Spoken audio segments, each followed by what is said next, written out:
अब ये प्रूव करना है, हमने बोल तो दिया कि इर्रेशनल नंबर है, हमें प्रूव करना है कि प्रूव करो ये एक इर्रेशनल नंबर है।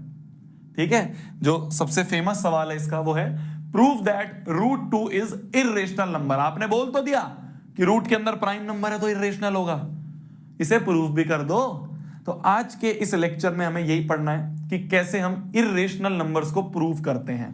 ठीक है, आज के लेक्चर में हमें यह पढ़ना है कि हम कैसे इर्रेशनल नंबर्स को प्रूव करते हैं। हमें प्रूव करना है रूट 2 इज इर्रेशनल नंबर। इसके प्रूव करने के लिए हमें कुछ कुछ चीजें हैं जो पता होनी चाहिए। क्या क्या चीजें हैं, ध्यान से सुनना।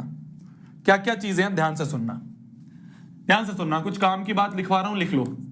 प्रूव करने से पहले कुछ काम की बातें हैं जो कि तुम्हें पता होनी चाहिए, फिर हम आगे प्रूव करेंगे। ध्यान से सुनना, ध्यान से सुनना। सबसे पहली काम की बात जो है, सबसे पहली काम की बात क्या है, वो एक एक्सियम है। एक एक्सियम, एक्सियम मतलब जिसको प्रूव करने की जरूरत नहीं पड़ती, इसको याद कर लो बस। क्या एक्सियम है, ध्यान से सुनना, ध्यान से सुनना। Focus commandos, focus. एक्सियम है कि if P divides A square, अगर P A स्क्वायर को डिवाइड करता है, then P will divide A also, P will divide A also. भैया ये क्या बला लिख दिया आपने, हमें तो समझ में नहीं आई, मेरे को भी नहीं समझ में आई। बताता हूं, देख। बोला जा रहा है कि अगर P जो है वो A स्क्वायर को डिवाइड करता है तो P A को भी डिवाइड करेगा। फॉर एग्जाम्पल 5 जो है वो 25 के स्क्वायर को डिवाइड कर देता है, कर देगा 25 के स्क्वायर को। 625 होता है ना 25 का स्क्वायर, तो 625 को 5 डिवाइड कर देगा, हो जाएगा, हो जाएगा, है ना, 125 आ जाएगा। तो बोला यह जा रहा है कि अगर 5 जो है, अगर 5 जो है, 5 जो है वो 25 के स्क्वायर को डिवाइड कर सकता है, अगर 5 जो है वो 25 के स्क्वायर को डिवाइड कर सकता है, तो 5 जो है वो 25 को भी डिवाइड करेगा। क्या सही बोला? लॉजिकल बात है, लॉजिकल बात है। अरे अगर 25 के स्क्वायर को डिवाइड कर सकता है तो 25 को भी तो कर देगा। 5 तो 25 होता है। समझे, समझे, समझे। आज मेरा बर्थडे है, हैप्पी बर्थडे। बहुत आसान सी चीज है, बहुत आसान सी चीज है, बोंदू सी चीज है, बिल्कुल ही, है ना, है ना, लल्लू सी चीज है। याद रखनी है बस कि अगर P जो है वो A स्क्वायर को, कोई अगर नंबर किसी के स्क्वायर को डिवाइड कर देगा तो वो उस नंबर को भी डिवाइड कर देगा। ठीक है, अगर 25 के स्क्वायर को डिवाइड कर देगा तो 25 को भी डिवाइड कर देगा। ठीक है, ये पहली चीज है, बहुत बढ़िया। इसके अलावा दूसरी क्या चीज है, दूसरी क्या चीज है, ये रेशनल नंबर्स पता है तुम्हें क्या होते हैं? रेशनल नंबर्स, रेशनल नंबर्स जो होते हैं वो होते हैं P/Q की फॉर्म में। वो क्या होते हैं? P/Q की फॉर्म में होते हैं, होते हैं। ठीक है, ठीक है, बहुत बढ़िया।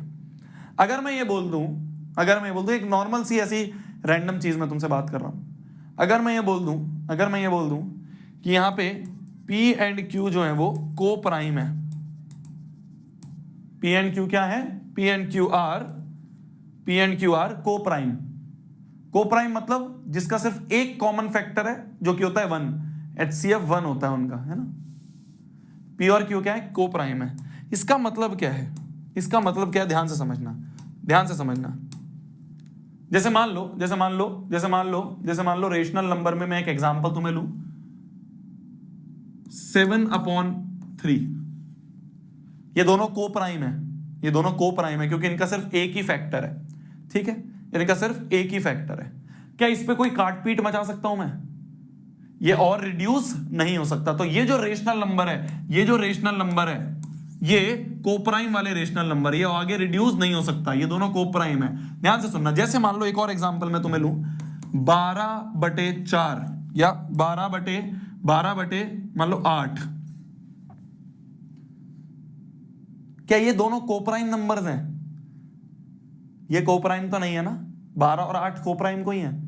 अरे इसके और भी तो कॉमन फैक्टर्स हैं, जैसे 4 2 = 8, 4 3 = 12। तो जो 4 था, वो कॉमन फैक्टर था, जब तो कट गया। समझ रहे हो, समझ रहे हो? इसको मैं ऐसे भी तो लिख सकता हूं, 3 × 4 अपॉन में 2 × 4, ये भी तो लिख सकता हूं। 4 3 = 12 होता है, 4 2 = 8 होता है। तो देखो ये जो कॉमन फैक्टर था ये कट गया, कॉमन फैक्टर कट गया। मतलब कि अभी ये रिड्यूस्ड फॉर्म में नहीं था, अब जो आया है, अब ये रिड्यूस्ड फॉर्म में आया है, अब ये रिड्यूस्ड फॉर्म में आया, अब ये कोप्राइम वाले फॉर्म में आया है। अब ये कोप्राइम वाले फॉर्म में है। इससे पहले इसके पास एक कॉमन फैक्टर और था, इसके पहले ये जो 4 था ये कॉमन फैक्टर और था, ये और एक कॉमन फैक्टर था। जस्ट एक रैंडम चीज पूछ रहा हूं, मतलब इतना परेशान मत होना, ना समझ में आए तो इतना परेशान मत होना, बहुत रैंडम सी चीज पूछ रहा हूं, बहुत रैंडम सी चीज पूछ रहा हूं। यहां पे कोई कॉमन फैक्टर नहीं था, सिर्फ 1 था, क्योंकि ये कोप्राइम थे। ये कोप्राइम नहीं है तो इसके पास और कोई भी कॉमन फैक्टर है, इसके पास एक और कॉमन फैक्टर है 1 के अलावा। कोप्राइम में तो सिर्फ 1 कॉमन फैक्टर होता था, याद है, कोप्राइम में सिर्फ एक ही कॉमन फैक्टर होता था 1। यहां पे एक और कॉमन फैक्टर आ रहा है, तो ये कोप्राइम नहीं है, ये बिल्कुल रिड्यूस फॉर्म में नहीं है। बहुत आसान सी, मतलब ऐसा कोई भारी चीज नहीं पूछ रहा हूं, ध्यान से सुनते रहना, इतना परेशान मत होना। इसके अलावा भी सब, मतलब ये नहीं समझ में आएगा तो ऐसा नहीं आगे चैप्टर नहीं समझ में आएगा, बस एक आसान सी चीज पूछ रहा हूं। ठीक है, ठीक है, ठीक है, ठीक है। अब देखो, अब देखो, अब हम आते हैं वापस से इस सवाल पे, अब हम आते हैं वापस से इस सवाल पे। कौन सा सवाल है? Prove that root 2 is irrational. अगले 10 मिनट के लिए मैं चाहता हूं बस तुम सारा फोकस बोर्ड पे रखना। अलग अलग स्कूल्स में अलग अलग मास्टर या अलग अलग तरीके से इसका प्रूफ करवाते हैं, ठीक है, वो सारे तरीके सही तरीके हैं। जितने भी मास्टर तुम अगर स्कूल में सीख रहे हो या कहीं पे भी सीख रहे हो, मान लो तुमने वहां कोई मेथड सीखा, तुम्हें समझ में आ गया, तो ये मत कंफ्यूज होना कि भैया वो मेथड अलग था, ये मेथड आप अलग बता रहे हो। अगर तुम्हें वो मुश्किल लगता है तो ये वाला सीख लो, ये आसान मेथड है, थोड़ा सा लंबा है पर आसान मेथड है, बहुत आसान मेथड है, लॉजिकल मेथड है। ठीक है, मैंने अपने मास्टर से सीखा था, मेरे को ऐसे रट के नहीं आया था। मैं जब पैदा हुआ था तो मैंने रट नहीं रखा था ये, ठीक है, मैंने अपने मास्टर से सीखा, आज मैं वो तुम्हें सिखा रहा हूं। तो इसीलिए घबराना मत कि भैया हम कैसे, ये कैसे दिमाग में आए, वो रटना है, रटना है बिल्कुल। ये मत सोचना भैया आपके दिमाग में ये कैसे आ गया, मैंने भी सीखा था, मैंने भी जब अपने मास्टर से सीखा मैंने रटा, मैं भी तुम्हें सिखा रहा हूं, अब तुम्हें भी उसे रटना है, ठीक है। पर मैं कोशिश करूंगा समझाने की, तो इसलिए बिल्कुल परेशान मत होना, बिल्कुल परेशान मत होना। अगर तुम्हें कोई और मेथड अच्छा लगता है जो तुमने सीख लिया है ऑलरेडी, तो उससे कर लेना, ये मेथड भी देख लो, ठीक है। 10 मिनट के लिए फोकस यहां पे होना चाहिए, 10 मिनट के लिए बोर्ड पे फोकस होना चाहिए, ठीक है। चलो, हमें प्रूव करना है, हमें प्रूव करना है रूट 2 को इर्रेशनल, रूट 2 को हमें इर्रेशनल प्रूव करना है। फोकस, अब थोड़ी देर रुक जाओ चैट, ध्यान से फोकस। रूट 2 को इर्रेशनल प्रूव करना है। जो भी इस तरह के सवाल होते हैं ना, इनको हम करते हैं बाय कॉन्ट्राडिक्शन। कॉन्ट्राडिक्शन का मतलब अभी बताता हूं, देखो, कॉन्ट्राडिक्शन का मतलब हमें इसको इर्रेशनल प्रूव करना था ना, हम इसको रेशनल मान लेते हैं। लेट रूट 2 इज रेशनल, हमने मान लिया रूट 2 क्या है, रेशनल है। भाई अगर प्रूव नहीं हुआ तो कह देंगे भैया गलती हो गई, सॉरी, रेशनल नहीं है, इर्रेशनल ही होगा, इसे ही कॉन्ट्राडिक्शन कहते हैं। क्या बोला मैंने? अभी मैंने इसको रेशनल मान लिया, अभी मैंने इसको रेशनल मान लिया। अगर मेरे से प्रूव नहीं हुआ कि ये रेशनल है तो कह दूंगा भैया सॉरी गलती हो गई, रेशनल नहीं है, इर्रेशनल ही है। इसे कहते हैं कॉन्ट्राडिक्शन। ध्यान से सुनते रहना, ध्यान से सुनते रहना, ठीक है, ध्यान से सुनते रहना। थोड़ा सा ट्रिकी है बट समझ में आ जाएगा। हमने मान लिया रूट 2 को रेशनल। अगर रूट 2 रेशनल है तो देयरफॉर रूट 2 को हम p बाय क्यू की फॉर्म में लिख सकते हैं, रूट 2 को p बाय क्यू की फॉर्म में लिख सकते हैं, such that p and q are coprime. Coprime का मतलब, कोप्राइम का मतलब इस तरह से भी लिख सकते हैं, या तो ये लिख दो या फिर p and q does not have any common factor, does not have, coprime मतलब कोई भी कॉमन फैक्टर नहीं होता है, does not have any common factor. इस तरह से भी लिख दो, कुछ भी लिख दोगे चलेगा। मैं तो ये लिखता हूं नीचे वाला। तो मैंने क्या लिखा कि रूट कोई कॉमन फैक्टर नहीं है, मतलब बिल्कुल रिड्यूस्ड फॉर्म में है, इसके आगे कटपिट नहीं हो सकती। जैसे इसमें, जैसे इस वाले में तो, जैसे इस वाले में तो आगे कटपिट हो रही थी ना, 4 कट गया था, इसको काट सकते थे। ये मैं बोल रहा हूं कि इसमें आगे कोई कटपिट नहीं हो सकती है, p बाय क्यू बिल्कुल रिड्यूस्ड फॉर्म में है। तो ध्यान से सुनना, मैंने रूट 2 को रेशनल बोल दिया। अगर रेशनल है तो p बाय क्यू की फॉर्म में हो सकता है, जिसमें p और q does not have any common factor, बिल्कुल रिड्यूस्ड फॉर्म में। ठीक है, बहुत बढ़िया। स्क्वायरिंग बोथ साइड्स कर दो, स्क्वायरिंग बोथ साइड्स कर दो। स्क्वायरिंग बोथ साइड्स करेंगे तो यहाँ रूट 2 का स्क्वायर बन जाएगा और यहाँ पे p अपॉन क्यू का होल स्क्वायर बन जाएगा। स्क्वायर से रूट कट जाता है तो यहाँ बच गया 2 बराबर, ये स्क्वायर ऊपर नीचे अलग ले लेंगे, p square upon Q square. 9th में पढ़ा है हमने लॉ ऑफ एक्सपोनेंट्स में कि दोनों स्क्वायर दोनों में आ जाता है, ठीक है। ये क्यू स्क्वायर को इधर ले जाओ, 2 को इधर ले जाओ, ध्यान से देखते रहना, बस कुछ नहीं करा मैंने। स्क्वायरिंग बोथ साइड्स करा, फिर क्यू स्क्वायर को इधर ले गए, 2 को इधर, तो क्यू स्क्वायर बन गया क्यू स्क्वायर बराबर बन गया पी स्क्वायर अपॉन 2। ठीक है, क्यू स्क्वायर बन गया पी स्क्वायर अपॉन 2, बस इसको इंटरचेंज कर दिया, क्यू स्क्वायर इधर चला गया, 2 इधर चला गया, है ना। क्या हो गया, क्या हो गया, ध्यान से देखो, ध्यान से देखो, अभी तो नीचे क्यू स्क्वायर था, क्यू स्क्वायर इधर चल गया, 2 इधर चला गया, तो ये बन गया क्यू स्क्वायर बराबर पी स्क्वायर बाय 2, ये बन गया। ठीक है, ये बन गया। यहां तक समझ में आ गया, यहां तक समझ में आ गया। यहां पे हम ये देख सकते हैं पी स्क्वायर जो है वो 2 से पूरा डिवाइड हो गया, क्योंकि पूरा डिवाइड हुआ जब तो क्यू स्क्वायर बना, पूरा डिवाइड हो गया तभी तो ये मिला। समझ गए, समझ गए।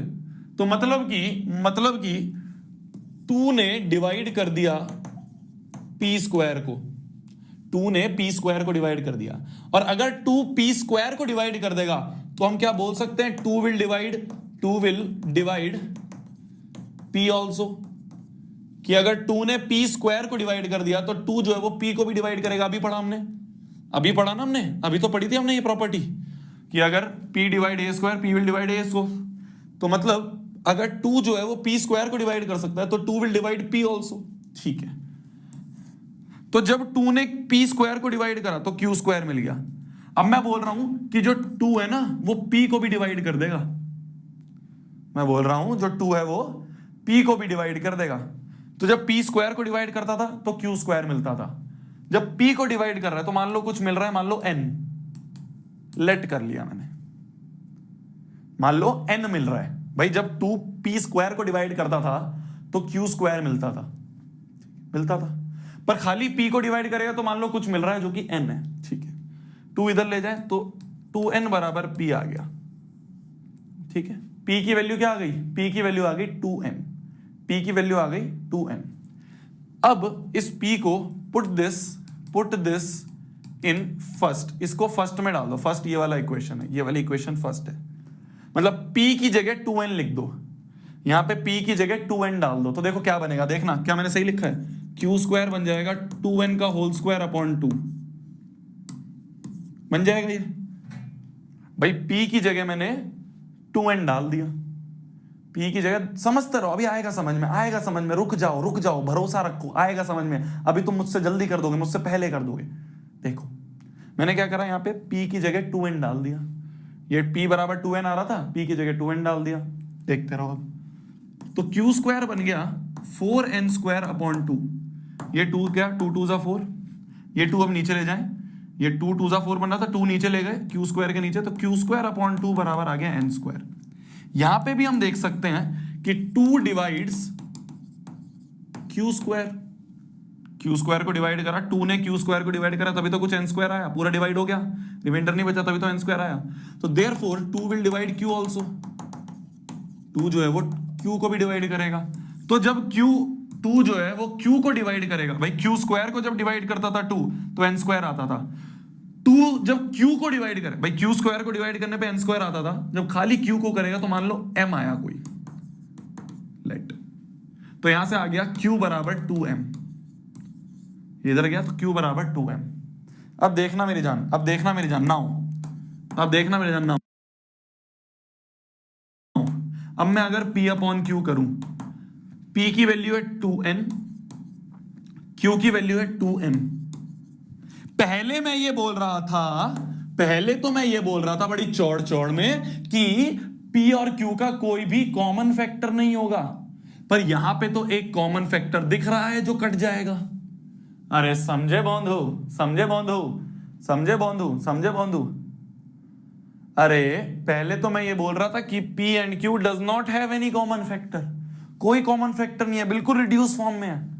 अब मेरे को दिख रहा है p अपॉन q जो है उसमें एक कॉमन फैक्टर 2 आ रहा है जो कि कट जाएगा, कॉमन फैक्टर आ रहा है।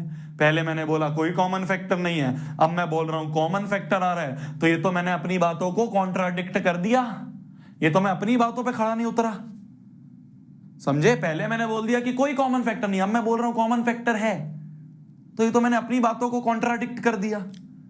तो दिस कॉन्ट्राडिक्शन, ये जो कॉन्ट्राडिक्शन आई ये क्यों आई, दिस कॉन्ट्राडिक्शन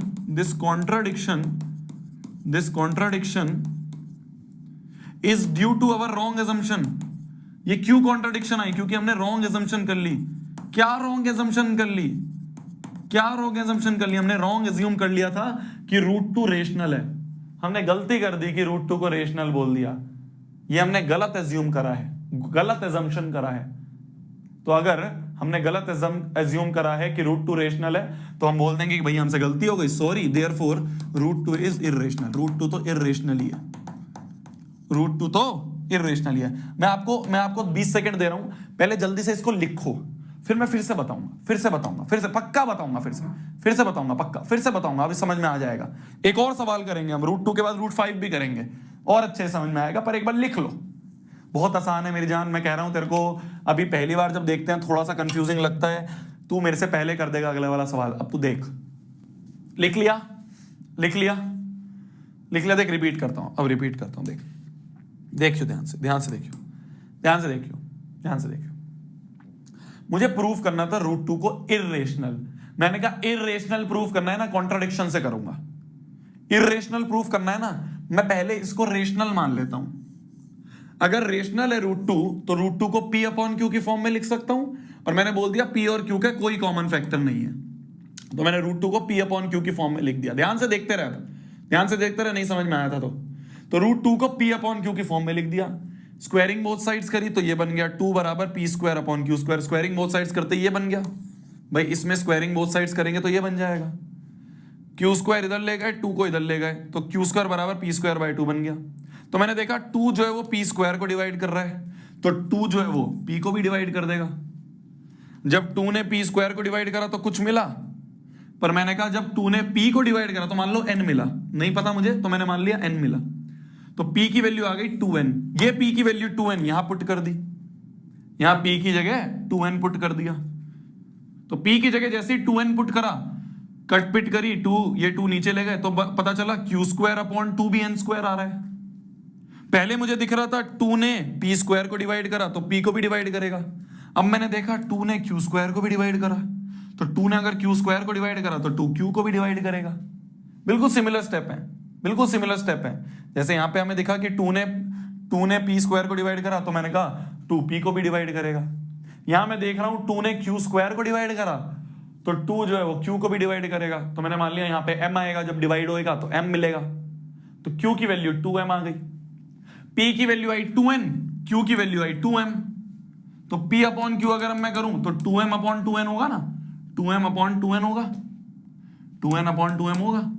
अब मैंने देखा कि P/Q करने पे एक कॉमन फैक्टर आ गया, पहले मैंने बोला था कोई कॉमन फैक्टर नहीं है, अब मैंने देखा कॉमन फैक्टर आ गया, ये तो मैंने अपनी बात कॉन्ट्राडिक्ट कर दी, मतलब कि मैंने गलती कर दी, मैंने गलत असम्पशन कर ली थी कि √2 इज रेशनल। √2 रेशनल नहीं है भाई साहब, √2 इज इर्रेशनल। बस यही है, हेंस प्रूव्ड, खत्म, यही है hence proved, HP hence proved. एक और करें, फिर से करेंगे और समझ में आएगा, एक और करेंगे समझ में आएगा। हमें प्रूफ करना है √5 को इर्रेशनल।